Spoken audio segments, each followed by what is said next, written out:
I hope you are well at your places. Myself Akash from Present Classes. This is your channel, Present Classes.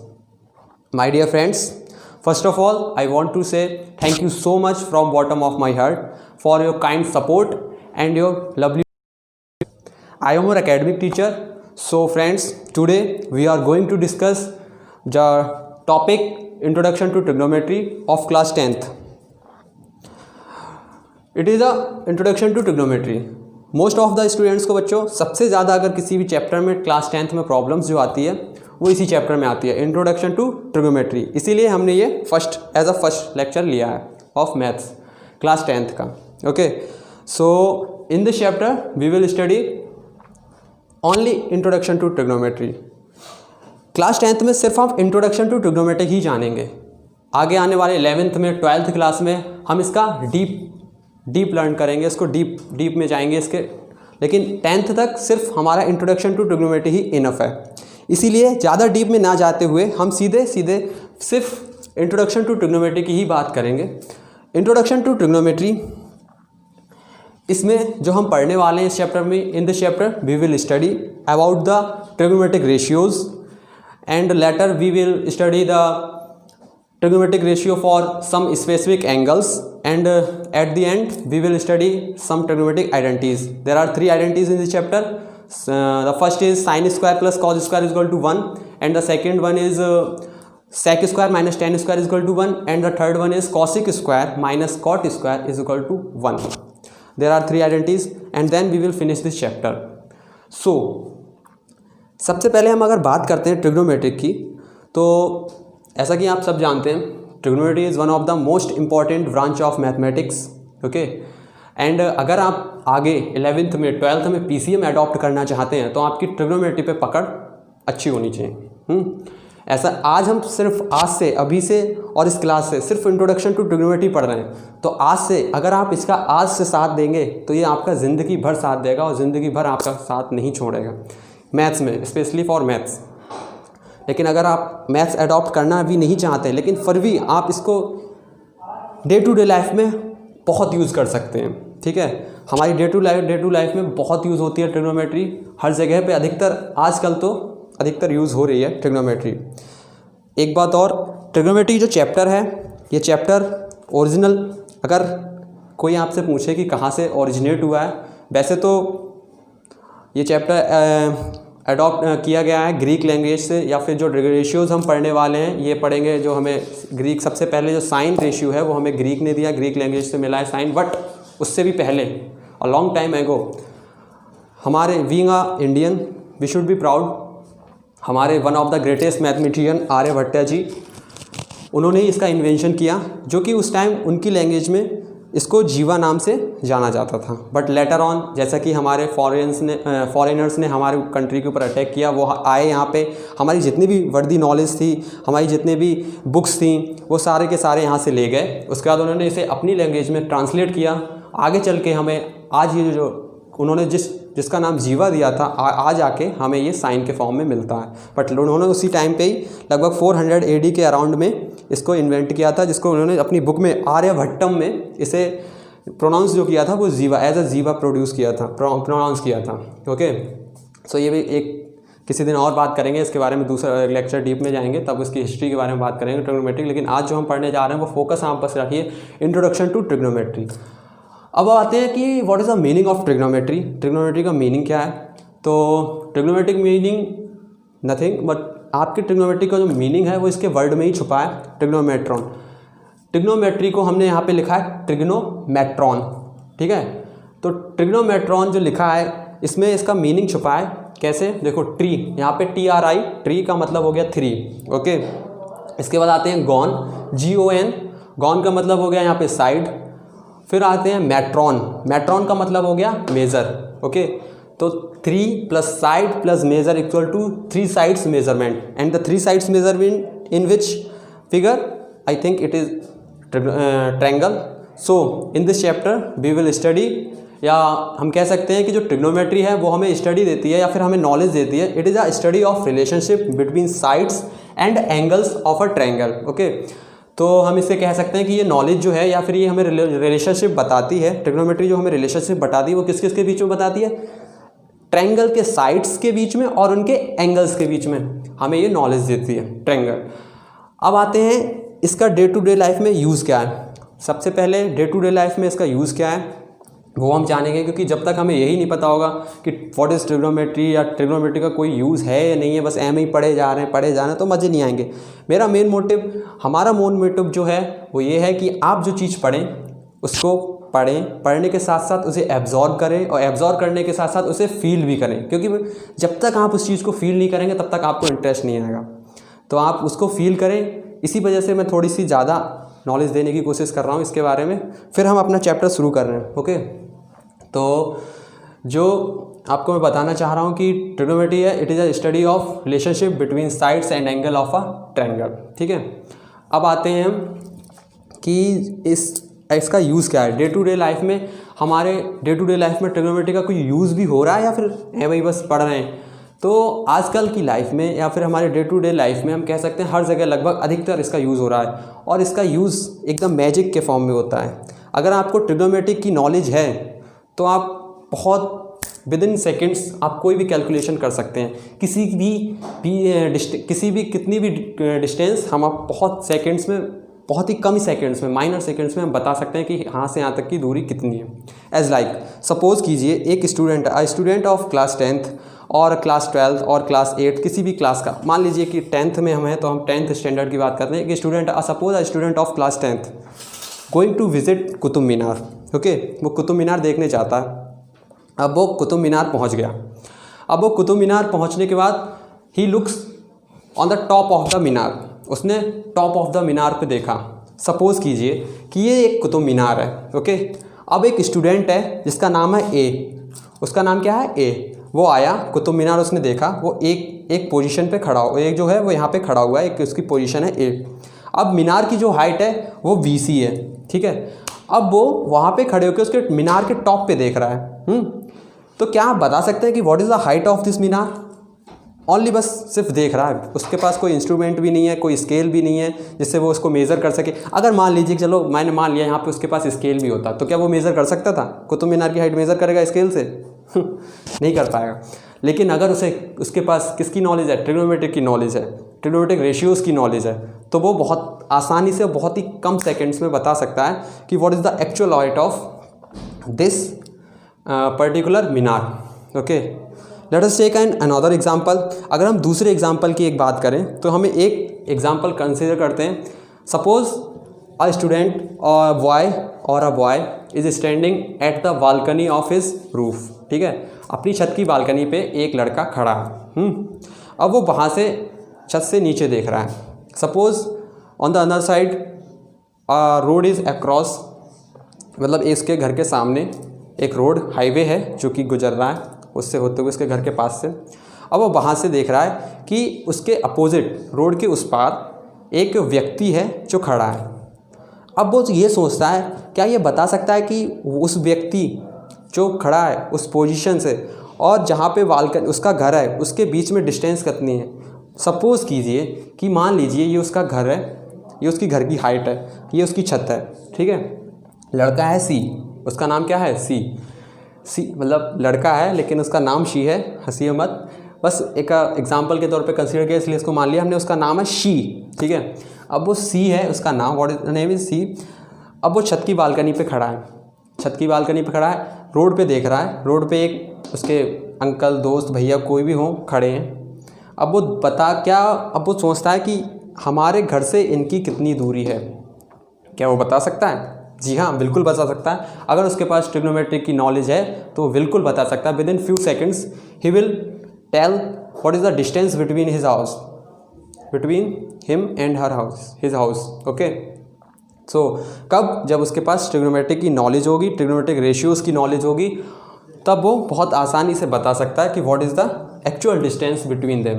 Okay, इसीलिए हम आज इस chapter को पढ़ने जा रहे हैं। बहुत मज़ा आने वाला है इस चैप्टर में, आई टेल यू, बहुत मज़ा आने वाला है अगर आप इसको अच्छे से देखेंगे, अच्छे से ध्यान देंगे, अच्छे से एब्जॉर्व करेंगे और अच्छे से फील करेंगे तब। ओके, फील करना बहुत ज़रूरी है। फील कीजिए, तभी चीज़ें आपको बहुत ज़्यादा अच्छे से समझ में आएंगी।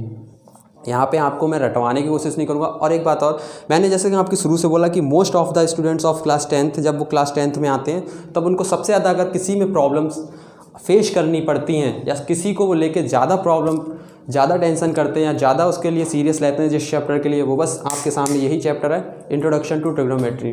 ठीक, ऐसी क्या वजह है कि ट्रिग्नोमेट्री को वो ज़्यादा ही कुछ मान लेते हैं, ज़्यादा ही उसको टिपिकल या ज़्यादा ही उसमें प्रॉब्लम फेस करते हैं या ज़्यादा ही उस पर वर्क हार्ड करने की कोशिश करते हैं? क्यों? क्योंकि एक तो ये चैप्टर उनके क्लास में एकदम न्यू होता है। उन्होंने इससे पहले, आज से पहले ट्रिग्नोमेट्री नहीं पढ़ी होती है। जैसे हम नंबर सिस्टम 6th क्लास में भी पढ़ते हैं, 7th में भी पढ़ते हैं, 8th में भी पढ़ते हैं, पढ़ते हुए आते हैं तो हमें उसकी हैबिट आ जाए, लेकिन ट्रिग्नोमेट्री फर्स्ट टाइम इंट्रोड्यूस होता है, इसलिए उस पर ज़्यादा वर्क करते हैं वो लोग, है ना। दूसरा क्या कि ट्रिग्नोमेट्री के बारे में हमारे अंदर पहले से ही कुछ ना कुछ ऐसा होता है कि हमें लगता है इस पे ज़्यादा ध्यान देना है। अब जिस चीज़ पे हम पहले से ही सोच के चल रहे हैं कि ये टिपिकल है, ये जल्दी नहीं आएगा, इस पे ज़्यादा वर्क करना है, तो उस पर ज़्यादा टाइम लगता है उसको। ठीक है, तो आपको ये थोड़ी सी नॉलेज थी जो ट्रिग्नोमेट्री चैप्टर शुरू करने से पहले हमें आपको देनी थी, वो हमने दे दी। आज जो हम पढ़ने वाले हैं स्टूडेंट, वो हम पढ़ेंगे सिर्फ और सिर्फ introduction to trigonometry, only introduction to trigonometry, nothing else, only introduction to trigonometry. इसके हम अगली जो वीडियो बनाएंगे उसमें हम इसकी एक्सरसाइज का सॉल्यूशन करेंगे NCERT बुक का। ठीक है, तो आज सिर्फ और सिर्फ जानेंगे what is the introduction of trigonometry, basic introduction of trigonometry. So आज इस वीडियो में हम फुल कवर करने वाले, फुल तो नहीं बट आइडेंटिटीज़ छोड़ के जितना भी इंट्रोडक्शन है इस चैप्टर का वो हम आज कवर करेंगे इस चैप्टर में। तो बस आपको कुछ नहीं करना है, ना किसी पे लिखना है पेपर्स पे, ना किसी पे रटना है, ना कोई कुछ करना है, बस आपको बैठ के देखना है और उसको एब्जॉर्व करना है। मैं बहुत बार बोल चुका हूँ ये वर्ड, एब्जॉर्व कीजिए, फील कीजिए, तभी आपको बेटर होगा।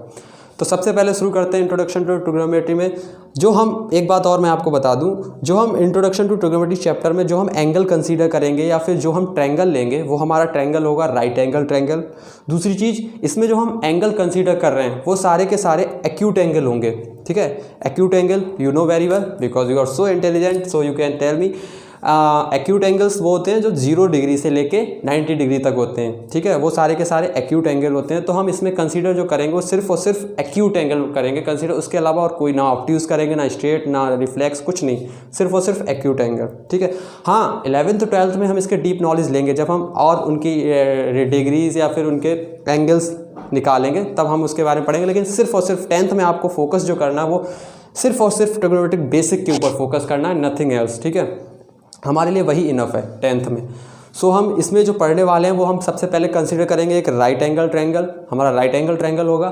दूसरी बात, जो हम एंगल्स लेंगे वो सारे एक्यूट होंगे, as like 0 degree, 30 degree, 45 degree, 60 degree and 90 degree. Okay, so सबसे पहले हम जो बात करेंगे वो जो पहला टॉपिक है हमारा, जो पहला टॉपिक है ट्रिग्नोमेट्रिक रेशियोज़। ट्रिग्नोमेट्रिक रेशियोज़ हम इसमें पढ़ेंगे trigonometric ratios. What is trigonometric ratios? There are 6 trigonometric ratios in this chapter. First of all sine, second cos, third tan, fourth cosec, fifth sec and last cot. Okay, so mainly हमारे पास जो हमें ध्यान देना है वो सिर्फ शुरुआत के 3 ट्रिग्नोमेट्रिक रेशियो, साइन, कॉस और टेन के ऊपर वर्क करना, ध्यान देना है। उसके बाद ये सारे के सारे इसके रेसिप्रोकल्स होते हैं। ठीक है, तो मेनली जो हमें ध्यान देना है वो साइन के ऊपर, कॉस के ऊपर और टेन के ऊपर ध्यान देना है। ठीक है, इसके लिए हमें एक राइट एंगल ट्रायंगल की ज़रूरत पड़ेगी, उसकी साइड्स की ज़रूरत पड़ेगी। अब एक आपको पता ही है कि एक राइट एंगल ट्रायंगल में क्या क्या चीज़ होती है, एक परपेंडिकुलर होता है, एक हाइपोटेनियस होती है और एक बेस होता है। सो वो तो आप पहले से ही जानते हैं। तो इसीलिए हमने एक यहाँ पे कंसिडर किया है एक राइट एंगल ट्रायंगल जिसको हमने नाम दे दिया है AVC। ठीक, दूसरी चीज़ इसमें हमें जो एक और चीज़ की ज़रूरत पड़ेगी वो इसमें एक एंगल कंसीडर करेंगे हम। मान लीजिए ABCA का ट्रायंगल, सो हम कंसीडर कर रहे हैं ये एक एंगल A, यानी कि A एंगल हमने कंसीडर किया। इसका हम नाम दे सकते हैं, कुछ भी नाम दे सकते हैं, X, Y, Z, कुछ भी, बट हम यहाँ पे ट्रिग्नोमेट्री की बात कर रहे हैं और हम आज तक पढ़ते आए हैं ट्रिग्नोमेट्री में थीटा के ऊपर अधिकतर बात होती है। जो हम एंगल कंसीडर करते हैं वो थीटा मानते हैं, लेकिन आप ऐसा ज़रूरी नहीं कि आप बस थीटा ही माने, आप कुछ भी मान सकते हैं, लेकिन हम जो हमारी बुक में दे रखा है उसको प्रेफर कर रहे हैं तो हम इसको थीटा मान लेंगे। इसका एंगल का नाम दे दिया हमने थीटा। ठीक है, ये एंगल हमारा कौन सा हो जाएगा? थीटा हो जाएगा। तो जब हमने एक राइट एंगल ट्रायंगल कंसीडर कर लिया, इसको हमने एक एंगल ले लिया जिसको कि क्या है थीटा। एक बात और, अब आप मतलब ऐसा ज़रूरी नहीं है कि राइट एंगल ट्रायंगल आपको दिया ही गया होगा, उसमें जो एंगल्स होगा वो आपको पहले से ही पता होगा, ऐसा ज़रूरी नहीं है, ऐसा ज़रूरी नहीं है। तो इसीलिए हमें ये चीज़ पहचानना बहुत ज़रूरी पड़ जाता है कि इस ट्रायंगल के अंदर राइट एंगल और ट्रायंगल होगा, ये तो पता है, लेकिन उसके अंदर पहचानना काफ़ी ज़्यादा कभी कभी टिपिकल हो जाता है कि परपेंडिकुलर कौन है इसमें, हाइपोटेनियस कौन है या बेस कौन है। तो सबसे पहले मैं आपको ये कन्फ्यूज़न दूर करने से पहले कन्फ्यूज़न दूर करना चाहूँगा। हम जो ट्रायंगल कंसीडर करते हैं, ठीक है, राइट एंगल ट्रायंगल कंसीडर करते हैं, राइट एंगल ट्रायंगल कंसीडर करते हैं, सेकंड जो एंगल लेते हैं हम उस पर फोकस करते हैं। हमने एंगल यहाँ पे लिया ए, अब इसके ध्यान दीजिए, इसके जस्ट अपोजिट जो लाइन आती है, इस एंगल के जस्ट अपोजिट, मेरी बात पे ध्यान दीजिए, जो हमने एंगल लिया है उसके जस्ट अपोजिट जो लाइन बनती है, ठीक है, जस्ट अपोजिट कौन सी बन रही है, ये बन रही है, यानी कि BC बनना है, यही हमारा होता है परपेंडिकुलर, ठीक है, इसको हम बोलते हैं परपेंडिकुलर। हमने यहाँ पे डिनोट किया है इसे P से, ठीक है। अब परपेंडिकुलर हमें पता चल गया, दूसरी चीज़ हमें क्या पता करना है, बेस। तो जो एंगल हमने कंसीडर किया है वो वहाँ से उसका जो कॉर्नर इनिशियल पॉइंट जो होता है, इस लाइन का जो इनिशियल पॉइंट है, ये हमारा होता है बेस। ये क्या होता है हमारा बेस, मतलब ये एंगल जिस लाइन से बनता है, जिस लाइन पे बनता है, जिन दो लाइनों के बीच में बनता है, एक लाइन उसमें होती है बेस, ठीक। अब बात आते हैं हाइपरटेनियस की। हाइपरटेनियस ट्रायंगल, एक राइट एंगल ट्रायंगल में सबसे बड़ी साइड होती है, और आपको पता है पाइथागोरस में आपको पता है हाइपरटेनियस आपने जान लिया है, यानी कि क्या पाइथागोरस क्या होता है, हाइपरटेनियस का square is equal to base का स्क्वायर प्लस हाइट का स्क्वायर, यानी कि इसको अगर हम इसकी अगर हमें पाइथागोरस इस पे लगाएंगे तो हमारा क्या बनेगा, AC का square is equal to AB का स्क्वायर प्लस BC का स्क्वायर, यानी कि सबसे बड़ी जो साइड होगी वो हमारी होगी हाइपरटेनियस। तो बस एक चीज़ याद रखिए कि आप जो ट्रायंगल कंसीडर कर रहे हो उसमें एंगल कहाँ पे बना रहे हैं, जहाँ पे एंगल बनाएंगे उसके जस्ट अपोजिट वाला क्या होगा, परपेंडिकुलर, उसके नीचे क्या होगा बेस, और इस साइड में जो बच जाएगा वो क्या होगा, हाइपरटेनियस। गॉट इट, ठीक है। हमने कंसीडर कर लिया एक ट्रायंगल, ठीक है, राइट एंगल ट्रायंगल है, आपको दिख रहा है 90 डिग्री बना रहा है, यहाँ पे 90 डिग्री बनेगा, ओके, ये 90 डिग्री बनना है। उसके बाद हम आते हैं सीधे ट्रिग्नोमेट्रिक रेशियोज़ के ऊपर। ट्रिग्नोमेट्रिक रेशियोज़ मैंने आपको बताया, साइन है, कॉस, साइन भैया हैं हमारे साथ, कॉस भैया भी हैं, टेन भैया भी हैं, कॉसिक भैया भी हैं, सेक भैया भी हैं, और कॉट भैया भी हैं। सबसे बड़े भैया जी हमारे साइन भैया जी हैं, तो इसलिए इनको हम सबसे पहले ट्रीट करेंगे। फिर कॉस हैं, फिर टेन है, फिर इनके छोटे छोटे भैया कॉसिक, सेक एंड कॉट। सबसे पहले बात करते हैं साइन की। तो ट्रिग्नोमेट्रिक रेशियो है साइन का, वो आता है P/H की फॉर्म में। किसकी फॉर्म में, P/H का मतलब परपेंडिकुलर अपॉन हाइपरटेनियस की फॉर्म में, ओके। तो इस ट्रायंगल को देख के आप बता सकते हैं कि हमें साइन A निकालना है, या साइन A की जगह पे हमने एंगल कंसीडर किया है यहाँ पे थीटा, तो हम यहाँ पे बता सकते हैं कि हमने निकालना है यहाँ पे माना थीटा। तो अगर हमें साइन थीटा निकालना है, ठीक है, तो sine theta is equal to, हमने आपको बताया क्या होता है, P/H, यानी कि परपेंडिकुलर अपॉन हाइपरटेनियस। तो यहाँ पे P/H, P/H परपेंडिकुलर अपॉन हाइपरटेनियस। ये किसका फॉर्मूला, ये किसका रेशियो है, साइन का। किसका रेशियो है ये, साइन का, ठीक है, ये हमारा साइन का रेशियो है P/H, यानी कि परपेंडिकुलर अपॉन हाइपरटेनियस। इसके बाद बात आती है कॉस की। कॉस, तो हम इसमें ये वाला एंगल कंसीडर किया तो यही मानेंगे theta. Cos theta is equal to होता है B/H, मतलब बेस अपॉन हाइपरटेनियस। इसमें हमारा बेस क्या है, बेस हमारे ये है, हाइपरटेनियस हमारी ये है, तो V/H ये हो गया हमारा कॉस, ठीक है। इसके बाद आते हैं हमारी टेन थीटा। टेन थीटा आते हैं हमारे, tan theta is equal to what, tan theta is equal to P/B, यानी कि परपेंडिकुलर अपॉन बेस, P/B, ये हमें देते हैं tan theta is equal to tan theta. अब आते हैं इनके फर्दर कॉसिक, सेक और कॉट। ये हमने आपको बताया कि ये जो होते हैं सारे के सारे रेसिप्रोकल होते हैं, जो हमारे ऊपर वाले भैया जी होते हैं उनके। रेसिप्रोकल का मतलब इन द सेंस, इसका मतलब इसका जस्ट अपोजिट होता है। जैसे कि साइन का अपोजिट होता है कॉसिक। अगर हमें कॉसिक निकालना है तो इसको लिख सकते हैं हम 1/sin, ठीक है, 1/sin थीटा। अगर हमें कॉसिक निकालना है, ठीक, हमें अगर कॉसिक निकालना है तो हम लिख सकते हैं 1/sin थीटा। सेक निकालना है, तो हम इसको लिख सकते हैं 1 अपॉन कॉस थीटा। ओके, अब अगर हमें कॉट निकालना है तो इसको हम क्या लिख सकते हैं, इसको लिख सकते हैं हम लिख सकते हैं 1 अपॉन टेन थीटा। ठीक है, यानी कि ये इसके रेसिप्रोकल होते हैं। ठीक है, रेसिप्रोकल होते हैं, जिसका अप्रूव है। देखो 1 अपॉन साइन थीटा इज, हमने बताया आपको कॉसिक थीटा क्या होता है, एच अपॉन पी। अब हम बता रहे हैं कि आपका कॉसिक जो होता है वो साइन का जस्ट रेसिप्रोकल होता है। तो इसको हम क्या लिख सकते हैं 1 अपॉन साइन की वैल्यू क्या है पी अपॉन एच, और इसका रेसिप्रोकल हो गया तो ये हो जाएगा एच अपॉन पी। ठीक है, इसके बाद कॉसिक की वैल्यू क्या है, कॉसिक साइन, ये किसका अपोजिट होता है, ये साइन का अपोजिट होता है, यानी कि पी अपॉन एच हो गया। तो हमारा कॉसिक की वैल्यू क्या हो जाएगी, एच अपॉन पी। ठीक है, फिर आते हैं हमारे सेक किसके अपोजिट होते हैं, सेक अपोजिट होता है कॉस का, और कॉस की हमारी वैल्यू क्या है बी अपॉन एच, और इसका अपोजिट कर दीजिए तो हो जाएगा एच अपॉन बी। फिर लास्ट हमारे आ गए कॉट। अब कॉट भैया आ गए, ये किसके अपोजिट है, ये हमारे लास्ट हमारा रह गया cot is equal to what, it is the reciprocal of tan. So tan is equal to P upon B and cot is equal to we upon P. ठीक है, हमने आपको बता दिया इसका रेसिप्रोकल होता है। अब एक ट्रिक बच्चों को बहुत पसंद आती है, इसलिए मैंने एक ट्रिक नोट कर रखी है आपके लिए बताने के लिए, ताकि आपको थोड़ा सा आसान हो जाए।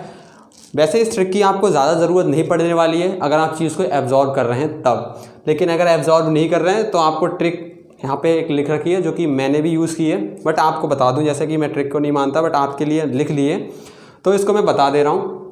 ट्रिक की ज़रूरत ज़्यादा नहीं पड़ेगी, जैसे कि आप ज़्यादा प्रैक्टिस करेंगे 4-5 क्वेश्चन करने लगेंगे, आपको ट्रिक की ज़रूरत नहीं पड़ेगी, बट शुरुआत कर रहे हैं इसलिए मैं आपको बता दूँ।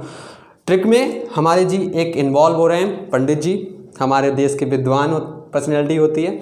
सो पंडित, पी से पंडित हो गए, तो हम जो पहले ट्रिक का नाम पूरा बता देते हैं, उसके बाद आपको एक एक वर्ड करके बता देंगे। सबसे पहले आते हैं पी से पंडित बद्री प्रसाद हर हर बोले सोना चांदी तोले। फिर से आपको बता दूं, पंडित बद्री प्रसाद हर हर बोले सोना चांदी तोले। ठीक है, P for Pandit, B for Badri, P for Pandit, H for हर, वी फॉर बोले, एस फॉर सोना, सी फॉर चांदी, टी फॉर तोले। So S is equal to what, S is equal to sine, तो साइन इज इक्वल टू क्या होता है P upon H, यानी कि sine is equal to P upon H. C for cos and cos is equal to what B upon H.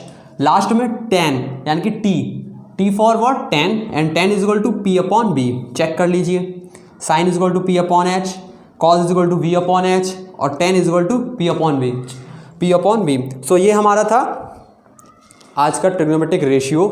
ये trigonometric ratio आपको पता चल गई। एक चीज़ और जो रह छूट, मतलब मुझे लग रहा है मिस हो गई है, एक चीज़ याद रखना, टेन जो होता है टेन थीटा, वो रेसिप्रोकल वो रेशियो होता है sine theta upon cos theta का। ठीक है, टेन थीटा अगर हम लिखना चाहें तो ये रेशियो में लिख सकते हैं, किसकी फॉर्म में, साइन अपॉन कॉस की फॉर्म में, और साइन अपॉन कॉस की फॉर्म में लिख सकते हैं। तो इसकी वैल्यू जो आएगी वो देखो क्या आएगी, साइन की value sine theta is equal to what P upon B, okay, and cos is equal to what B upon, sine is equal to what P upon H, sorry मैंने बी बोल दिया था मिस्टेक से, sine is equal to what P upon H and cos is equal to what B upon H. ठीक है, sine की value P upon H, cos की value B upon H, sign की value P upon H, cos की value B upon H हमने यहाँ के put कर दी, क्योंकि हम इसका रेशियो निकालना है, हम आपको बताना है। साइन टेन को हम लिख सकते हैं साइन अपॉन कॉस की फॉर्म में। अब क्या करेंगे, ये वाले एच से ये वाला एच चला जाएगा, मतलब इस वाले हाइपोटेनस ये वाला चला जाएगा, होता है ना पी अपॉन ये और ये अपॉन बी, फिर मल्टीप्लाई करेंगे फिर कट कर देंगे, कर सकते हैं। ठीक है, तो हमारे पास क्या बचा, हमारे पास बचा पी अपॉन बी, और ये चेक कर लीजिए किसकी वैल्यू है, ये टेन की वैल्यू है। ठीक है, तो एक यहाँ से एक फॉर्मूला ये भी हमें मिल गया कि tan is equal to sine upon cos, sine upon cos is equal to what tan, and tan की वैल्यू पी अपॉन बी, और here also P upon B. So that's our trigonometric ratio. अब हम आगे जो पढ़ने वाले हैं वो पढ़ने वाले हैं trigonometric ratio of for some specific angles. तो उसकी हम टेबल यहाँ पे प्लॉट करेंगे या प्रेजेंट करेंगे, तो आप उस टेबल्स के जरिए बहुत आसानी से उस टेबल को भी याद कर लेंगे। उसके लिए भी एक आसान तरीका है, वो आपको समझाने वाला हूँ। ठीक है, तो ये हमारा हो गया, इसको आपने एब्जॉर्व किया होगा, आई होप आपने एब्जॉर्व किया होगा, एंजॉय किया होगा। अब हम जो पढ़ाने जा रहे हैं वो ट्रिग्नोमेट्रिक टेबल है और फॉर स्पेसिफिक एंगल्स। ओके, तो दोस्तों जैसा कि आपको मैंने बताया कि अब हम प्लॉट पढ़ने जा रहे हैं trigonometric ratios for some specific angles. Some specific angles के बारे में ट्रिग्नोमेट्रिक रेशियोज जो हम पढ़ने जा रहे हैं वो देखो। सबसे पहले हमारा जो एंगल है वो है 0 डिग्री। 0 डिग्री पढ़ेंगे, उसके बाद 30 डिग्री का पढ़ेंगे, फिर 45 डिग्री का रेशियो निकालेंगे, फिर 60 डिग्री का, फिर 90 डिग्री का, सारे ट्रिग्नोमेट्रिक रेशियो की फॉर्म। सबसे पहले बात आती है साइन की। साइन 0 डिग्री होता है हमारा 0, फिर साइन 30 इज इक्वल टू 1/2, फिर आता है साइन 45 इज इक्वल टू 1/√2, फिर आता है हमारा sine 60 is equal to what, √3/2, फिर हमारा आता है साइन 90 इज इक्वल टू 1। ठीक है, ये हमारा साइन के सारे एंगल्स का रेशियो हो गया जो हमें पढ़ने वाले हैं एक्यूट में। इसके बाद आते हैं हमारा कॉस जो रेशियो होता है वो हमारा 0 डिग्री पे एंगल बनाता है 1, वैल्यू हमारी 1 देता है। इसके बाद कॉस 30 डिग्री जो बनता है वो हमारा रेशियो आता है √3/2 की फॉर्म में। फिर हमारा कॉस 45 जो आता है वो आता है 1/√2 की फॉर्म में। फिर हमारा आता है कॉस 60 डिग्री का जो आता है रेशियो वो आता है 1/2 की फॉर्म में। उसके बाद हमारा आता है कॉस 90, वो हमारा 0 आता है। ठीक है, पहले आप सिंपल पढ़ लीजिए, फिर आपको एक बताऊंगा ट्रिक। इसके बाद आता है tan। ठीक है, tan क्या होता है, tan 0 is equal to 0, tan 30 degree is equal to 1/√3, tan 45 degree is equal to 1, tan 60 degree is equal to √3 and tan 90 degree is equal to not defined. ND means not defined. Okay, इसके बाद आते हैं cosec 0 not defined, cosec 30 2, cosec 45 √2, cosec 60 2/√3 and cosec 90 is equal to 1। फिर आते हैं हम सेक पे। सेक हमारा करता है साइन 0 डिग्री पे 1, साइन 30 डिग्री पे 2/√3, सेक 45 पे √2, सेक 60 पे 2 and sec 90 is equal to not defined. Okay, फिर हमारे आते हैं कॉट पे। Cot 0 degree to not defined, cot 30 degree is equal to √3, cot 45 is equal to 1, cot 60 is equal to 1/√3 and cot 90 is equal to 0। ये हमारा trigonometric ratio है जो इस फॉर्म में दे रखा है, आपकी बुक में भी है। इसको लिखने की बनाने की ज़रूरत नहीं है आपको, बस आप समझिए जो मैं समझाना चाह रहा हूँ, ऑब्जॉर्व कीजिए। ओके, सारे बच्चे कहेंगे एब्जॉर्व करवा रहे हैं। अब बात आते हैं इसमें कुछ जो आपको आसान, थोड़ा सा मुझे लगता है कि आप ये चीज़ जब समझ लेंगे थोड़ा आसानी होगी इसको याद करने में, इनकी वैल्यू याद करने में। ठीक है, तो सबसे पहले जो हमारा वैल्यू साइन है, साइन 0, इसकी आपको याद करना है। Sine 0 0, sine 30 1/2, sine 45 1/√2, sine 60 √3/2 and sine 90 is equal to 1। अब आते हैं कॉस में। कॉस क्या होता है, बस इसको यहाँ से जहाँ पे हमने साइन को छोड़ा हमें कॉस को वहीं से शुरू कर देना। ठीक है, समझ में आ रहा है मेरा कहने का मतलब? साइन को हमने जहाँ से छोड़ा है, साइन को हमने कहाँ पे छोड़ा, 90 पे, और 90 की वैल्यू क्या थी, साइन 1। अब हमें जो कॉस पढ़ेंगे उसको हम वहीं से शुरू कर देंगे जहाँ से हमने साइन को छोड़ा था। ओके, तो साइन को हमने छोड़ा था 90 पे, 90 की वैल्यू थी 1। हम कॉस को 0 डिग्री जो होगी वो हमारा 1 होगा। जो साइन की 90 डिग्री की वैल्यू थी वो हमारी कॉस की 0 डिग्री की वैल्यू बन गई। इसीलिए मैं आपसे कह रहा हूँ कि साइन को आपने जहाँ से छोड़ा कॉस को आप वहीं से पकड़ लीजिए। ठीक है, तो cos 0 हो गया 1, cos 30 √3/2, cos 40 1/√2, cos 60 1/2 एंड cos 90 इज इक्वल टू 0, है ना। इसको यहाँ से शुरू किया, यहाँ पे ख़त्म किया था और इसको यहीं से शुरू कर दिया, सारी वैल्यू आ रही है इसी फॉर्म में।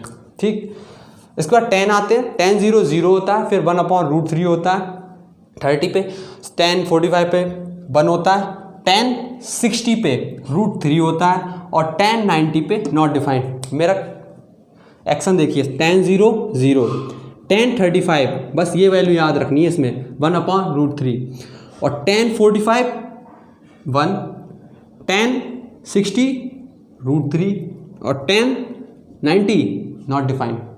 Got it. इसके बाद कॉसिक उल्टा होता है, रिवर्स होता है किसका, साइन का। तो 1 साइन 0 0 है तो कॉसिक क्या हो जाएगा, नॉट डिफाइंड होगा, इसका रिवर्स कर दीजिए 0 का। इसके बाद आते हैं कॉसिक 30 साइन का रेसिप्रोकल कर दो, कॉस साइन 30 क्या होता है 1/2, तो कॉसिक 30 क्या हो जाएगा, इसका रिवर्स कर देंगे तो 2। इसके बाद कॉसिक 45 √2, फिर cosec 60 2/√3 and cosec 90 is equal to 1। Mainly अगर आपको ये 3 याद हैं तो बस कुछ याद नहीं करना, ये अपने आप बन जाएंगी। और इन तीनों में भी अगर आपको ये याद है तो ये अपने आप बन जाएगी। और इसमें आपको अगर ये वैल्यू पता है tan 30 की तो आपको ये सारी वैल्यू आ जाएंगी। ठीक है, नीचे वाली sec ऐसे cos का रिवर्स है, फिर cot tan का रिवर्स है। सो ये हमारी टेबल थी। इस वीडियो में हमने टेबल भी पढ़ ली। अब हमारा जो लास्ट टॉपिक रह गया है ट्रिग्नोमेट्रिक का इंट्रोडक्शन में, वो रह गया है ट्रिग्नोमेट्रिक आइडेंटिटीज़, जो कि 3 आइडेंटिटीज़ है। मैं चाहूँ तो अभी भी बता दूं, लेकिन अब थोड़ा सा ज़्यादा हो रहा है, इसलिए हम अब अगली लेक्चर में बताएंगे। आगे आने वाले हम अगला लेक्चर जो लेंगे उसमें हम एक्सरसाइज सॉल्व करने वाले हैं इस चैप्टर की। So friends, this is trigonometric introduction. अगर आपको इससे रिलेटेड कोई भी डाउट हो, कोई भी क्वेश्चन, कोई भी क्वेरी हो, तो आप हमारे कमेंट्स बॉक्स में जाके आप अपना क्वेरी, आप क्वेश्चन अपना पुटअप कर सकते हैं, हमसे पूछ सकते हैं, मैं आपको तुरंत आंसर करूंगा। उसके बाद मैं आपसे एट लास्ट में कहना चाहूँगा कि thank you so much for watching us and for supporting us, and at last I want to say once again thank you so much. At last, I also want to say that it is our present classes which is fully dedicated to you and your knowledge. And I think as we told you that this is new platform, so why we should not try to run a new train which is full of knowledge. मेरा कहने का मतलब, जैसा कि अभी हम सब बता रहे हैं आपको, आप भी जान रहे हैं, this is our new platform, तो क्यों ना हम एक नई ट्रेन दौड़ाएं जिसमें पैसेंजर के रूप में कौन हो, हमारी नॉलेज हो, जिसकी मंजिल भी हमारी नॉलेज ही होनी चाहिए। एंड आई बिलीव आपको यहाँ से सिर्फ और सिर्फ नॉलेज मिलने वाली है, बहुत बेहतरीन नॉलेज वो भी। ठीक है, और जैसा कि इसका नाम है प्लीजेंट क्लासेस, तो प्लीजेंट का मतलब आप सभी जानते हैं, प्लीजेंट मतलब आप खुद में एक ब्यूटी है, और प्लीजेंट को जहाँ तक मैं समझता हूँ, pleasant gives you pleasure, and very soon you will get pleasure from this platform. Thank you so much for watching us.